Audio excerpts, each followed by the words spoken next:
శివ శివ శివ సృష్టికి ఆది అంతం శివుడే.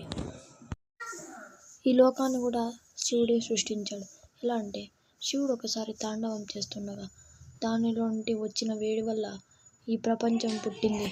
అందుకే శివుని నటరాజ విగ్రహం నుండి కాస్మిక్ ఎనర్జీ రిలీజ్ అవుతుంది. అలాగే ఒకసారి శివుడు చాలా ఏళ్ల తర్వాత జ్ఞానం నుండి వస్తాడు.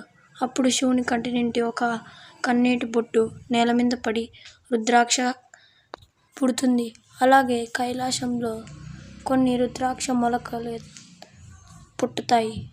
అలాగే శివుడు తన చాలా కోపంగా ఉన్నప్పుడు తన వెంట్రుకలలోంటి ఒక వెంట్రుకని కింద వేస్తాడు.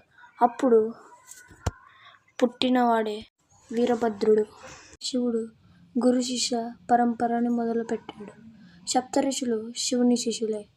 శివుడు ఇచ్చిన జ్ఞానమే సప్తఋషులు లోకం మొత్తం ప్రచారం చేశారు. అందువల్లే మనకి సంస్కృతి, సంస్కారాలు, సాంప్రదాయాలు పుట్టాయి.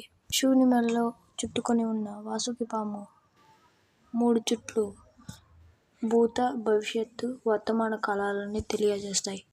ఇలాంటి మరికొన్ని వీడియోస్ కోసం ఛానల్ని సబ్స్క్రైబ్ చేసుకోండి. ఓం నమః శివాయ.